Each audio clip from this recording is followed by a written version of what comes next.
Hello, I am Seema and welcome to part 9 of the chapter Haloalkanes and Haloarenes. We were discussing the methods of preparation of haloalkanes and haloarenes. Continuing with that, let us now understand how can we prepare haloalkanes from alkenes. Alkenes are those class of compounds, hydrocarbons, in which there is a double bond between two carbon atoms. And that double bond is, in nomenclature, when we say it is known as an alkene, E-N-E.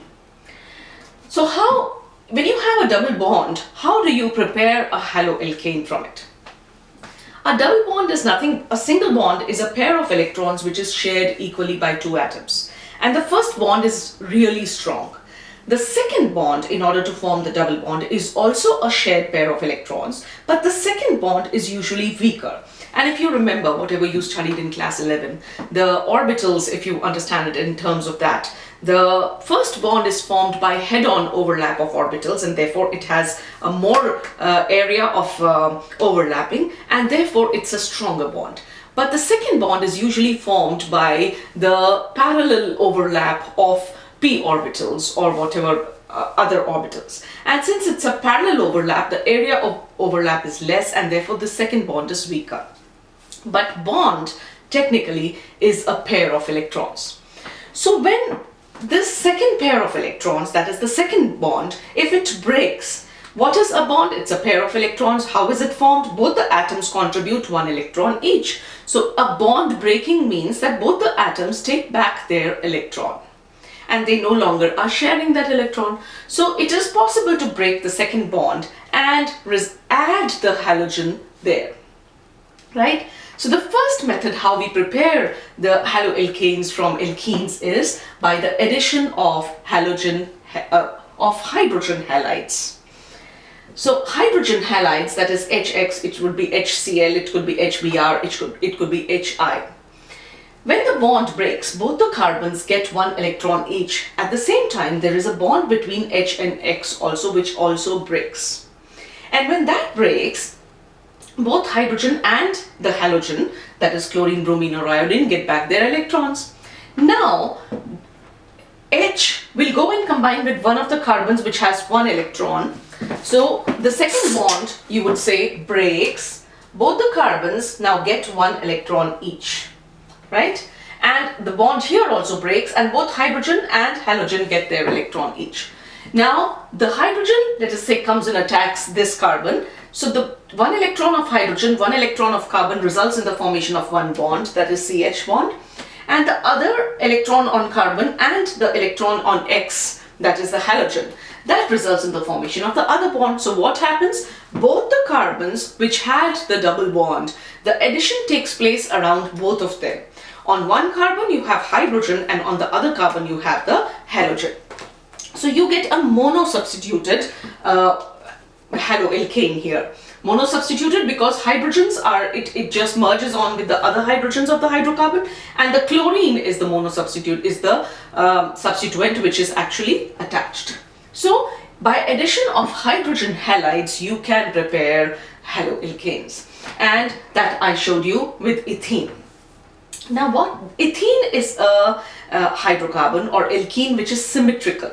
Symmetrical means that on both the sides of the double bond, the number of carbon atoms is the same. Sometimes you get asymmetrical alkenes. You have asymmetrical alkenes, that is, on the two sides of the alkene, the number of carbon atoms is not the same. And when that happens, now these are the two carbons which have the double bond, and on one side you have on one side of the double bond you have two carbons, and on one side of the double bond you have only one carbon. Such an alkene is known as an asymmetrical alkene because there is no symmetry here. When the addition takes place in such a case, what happens? It follows a rule which is known as the Markovnikov rule. What, according to it, happens? When these two broke, I told you, both hydrogen and the halogen got their electrons, and they joined, they both formed bonds with the carbons on both sides of that bond. The same thing happens here, but now you have hydrogen and iodine. The iodine, does it go and join this carbon or does it go and join this carbon? when the alkene is unsymmetrical, it is not the same for it to join either one. It is not just, it doesn't matter which one it joins, it's not like that. This is something that Markovnikov gave noticed, and he gave a rule according to it. And what are the two products that are possible? That the hydrogen combines here and the iodine combines here, that is one product. The other product could be that the hydrogen combines here and the iodine comes and joins this carbon, the second carbon. That is this product. It is found that this product is the major product, and this is barely formed, very little. Which means that this is the product that is favored over the other product. And what is the reason for that? That was given by Markovnikov. He said you can trace, you can guess which product would you get on the basis of this rule. And what does that rule say? That whatever is the addendum is that part which adds on. The negative part of the addendum, this is the addendum, the part that is adding to the molecule, and with hydrogen is positive and halogen is negatively charged. So we say the negative part of the addendum, when it comes and attacks an alkene, it goes and joins that carbon which is attached to more number of carbons, or which has lesser number of hydrogens on it. According to Markovnikov, the addendum, the negative part of the addendum, that is the halogen, will go and attach itself to that carbon which has lesser number of hydrogens attached to it. So this has two hydrogens, this has only one hydrogen attached to it. Therefore, iodine would prefer to come and combine with this carbon which has lesser number of hydrogens attached to it. That is Markovnikov rule. And if you have a peroxide, in the presence of a peroxide, this behavior reverses. In the presence of a peroxide, how does the behavior reverse? That now the addition that is going to take place, that is not going to take according to Markovnikov rule. If you have a peroxide present, instead of this being the major product, the other product becomes the major product. That is, the negative part of the addendum does not add on to the carbon which has lesser number of hydrogens, rather it attaches itself to that carbon which has a larger number of hydrogen atoms. So we call it, since it is the opposite of Markovnikov rule, we call it anti-Markovnikov rule. The addition takes place anti-Markovnikov. It is also known as the Karash effect, right? So you have CH3, CH2, again the same molecule, combining with HBr in the presence of a peroxide. If the peroxide is present, the addition would be anti-Markovnikov, it would be Karash effect, and therefore the major product here would be the iodine on the terminal carbon, or the carbon which has a larger number of hydrogens attached to it. So this is how, you understand how you can add hydrogen halides to an alkene and get the halogen derivative. Sometimes you can just use only the halogen molecule. That is, you could use chlorine Cl2, you could use Br2, you could use I2. So addition of halogens when directly to the alkene. So why do you have H and Cl? You could have just Cl2. So Cl and Cl would go and they can carry out the same process. And why not? That happens. How does it happen? Addition of halogens. When bromine, the medium that you use here is carbon tetrachloride. We carry out this reaction in the presence of carbon tetrachloride. When bromine and carbon tetrachloride is added to alkene, the reddish brown, bromine is reddish brown in color, bromine water. So this reddish brown color, it gets discharged, that is, it vanishes. Why? Because when bromine will be used up, the brown color will no longer be visible, and you will get a dibromo product. So the reddish brown color of bromine is discharged. And how is it discharged? This bond breaks, both the carbons get their electrons. The bond between the two bromine atoms breaks and both the bromines get their electrons. And each bromine comes and attacks a different carbon and forms a bond there. So you get here CH2Br here and CH2Br here, and this bond, since it broke, it becomes a single bond. It's a saturated compound, and it is now a dibromo derivative.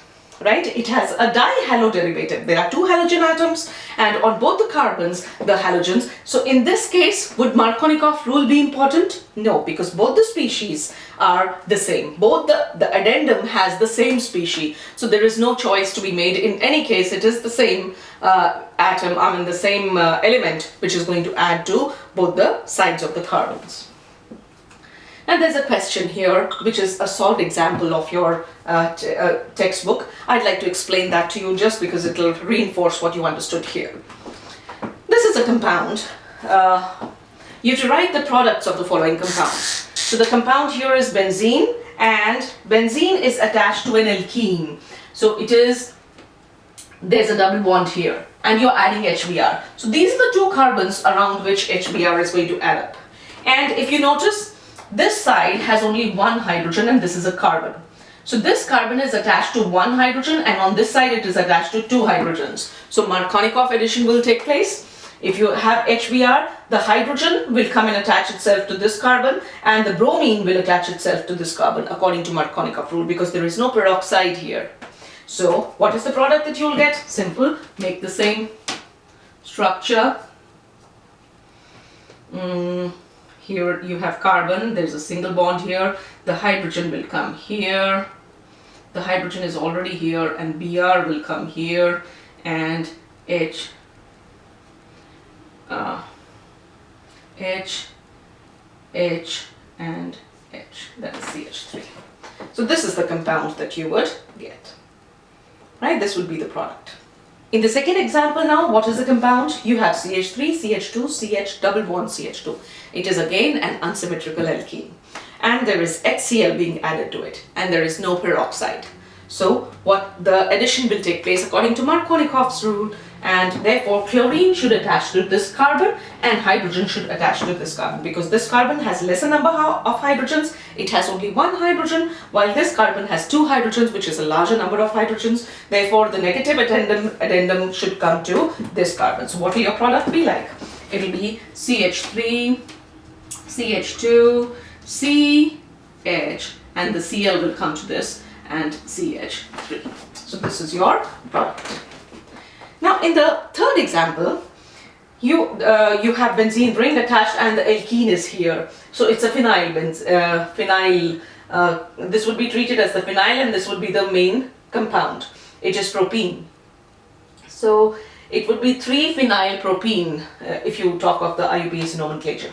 Anyway, the addition is taking place of HBr and peroxide is present in this case. If peroxide is present in this case, it means the addition will take place according to anti-Markovnikov rule, or the Karash effect will come into play here.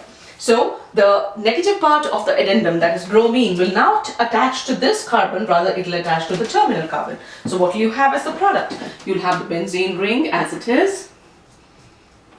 You have CH2, CH2, CH2Br. This will be your compound. The bromine will attach itself to this carbon, right? So this was how the addition takes, how we can prepare the haloalkanes from alkenes. Now the last method of preparation is the preparation by halogen exchange. Let us do that also. Give me a moment to just change what I've written on the board. All right. So now how do we prepare haloalkanes by halogen exchange? Now this is a method that is used to get a halogen derivative from another halogen derivative. The only thing is that you are changing the halogen. So that you are exchanging the halogen. So what could be the concept of doing this? When do you have similar atoms that are similar that would exchange each other? Now, there are students in a class and I have always stood first in my class, let us imagine. And then tomorrow there's a new student who comes into the class who's even brighter. That student also is in the same class and also has the same knowledge as me. But then when that student who's brighter comes in the next test, it is that student who stands first and I come second. So that student took my place. When does this happen? Only when that other thing. Similar things will only be replaced if there is that wins in competition. So whenever you have an exchange of this kind, the basis for it is that a halogen which is more reactive, a halogen that can form that bond more easily, which would lead to more stability, would be the one that would exchange it. And we have seen that out of all the halogens, the four that we study in organic chemistry, iodine, bromine, chlorine and fluorine, iodine is the most reactive by because of bond length. There are three of these whose properties we explain on the basis of bond length. We noticed when we were doing all the preparation techniques that bromine and chlorine kind of fall into the same category.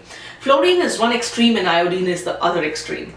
Iodine has larger atoms, therefore the bond length is more, bond dissociation energy is less, therefore it is easier for iodine to break down. And therefore it is easier for it does not need very drastic situations or conditions in order to react. So iodine is definitely would be more stable, would be easier for iodine to carry out the reaction. So wherever you have bromine and chlorine, iodine can replace bromine and chlorine. Provided again the situation is right. Not always. We'll study that also when we do the Finkelstein reaction. And fluorine on the other hand is extremely small. The bond dissociation energy is extremely high. Even the drastic conditions would not help in that reaction. That is one extreme that could happen. The other extreme is that fluorine has a very, very high electronegativity. It is actually the most electronegative element in the periodic table. Therefore, fluorine could have a tendency of actually, reacting violently. So it can give you two extremes. Wherever the negative character can come into play, it would be violent. But wherever the bond dissociation energy comes into play, the energy is so high, so it will not react. So it will show extreme behaviors. Having understood this, let us now understand how can we prepare these halogen derivatives by halogen exchange. As I told you, bromine and chlorine were the ones that were made in most of the reactions, and wherever you have bromine and chlorine derivatives, that is a hydrocarbon, that is an alkyl bromide or an alkyl chloride, the chloride and bromide can be replaced by iodine, and they can result in the formation of iodide. The first type of reaction, named reaction in this, is known as the Finkelstein reaction. According to this, alkyl iodides are usually prepared, again because of the ease with which iodine can take the place. Alkyl iodides are prepared by the reaction of alkyl chlorides and bromides. Did you see? When you have chlorides and bromides, they can be replaced by iodine, but the iodine should be attached with sodium. And when it is attached with sodium, an alkali metal like sodium, that is when its reactivity increases even more. And therefore, it can very easily replace bromine and chlorine. And what is the condition?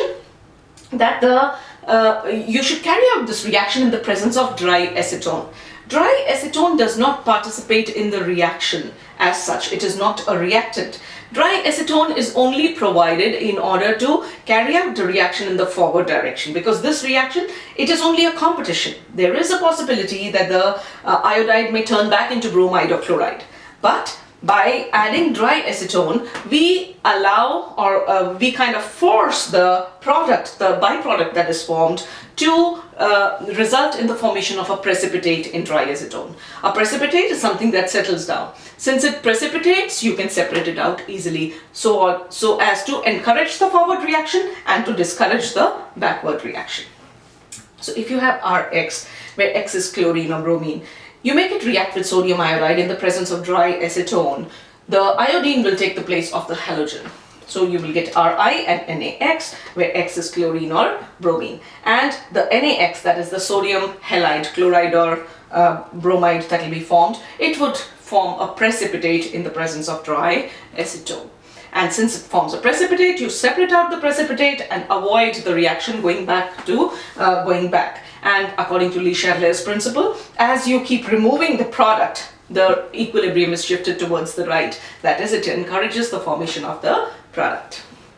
If you do not understand what I am saying, I would encourage you to go back to class 11 and study about the Le Chatelier's principle when we did chemical equilibrium. Now we come to the last reaction, how we prepare haloalkanes and haloarenes by halogen exchange. This is the Swarts reaction. In Swarts reaction, till now we've been mainly been doing only reactions where you get iodides or you get bromides and chlorides. This is a reaction that is used to get fluorides by halogen exchange. You can also substitute the compound, you can exchange the halogen from instead of iodine, you can use fluorine, but it should again be a metallic fluoride. This is used to prepare alkyl fluorides, but in this reaction we were not heating, we were using dry acetone. That's the difference between Finkelstein reaction and the Swarts reaction. In Finkelstein reaction we prepare iodides. In Swarts reaction we prepare fluorides. In this we use dry acetone. In this, what are the conditions of the reaction? You prepare alkyl fluorides by just heating RCl and RBr in the presence of a metallic fluoride. The metallic fluorides such as silver fluoride, you can have mercuric fluoride, you have cobalt fluoride, you have tin fluoride, SbF3, COF2, Ag2F2, AgF. These are the different fluorides in whose presence if you heat up an alkyl bromide or an alkyl chloride, the fluorine would take its place. So you get CH3Br will react with AgF to give you CH3F, an exchange of halogens has taken place, and AgBr, silver bromide, would be formed. So these were the various methods of preparation of haloalkanes and haloarenes. With this, I'll wind up this video. If you found it helpful, give it a thumbs up, subscribe to my channel, recommend it to your friends, and please keep returning for more videos in chemistry. Thank you for watching, and bye-bye for now.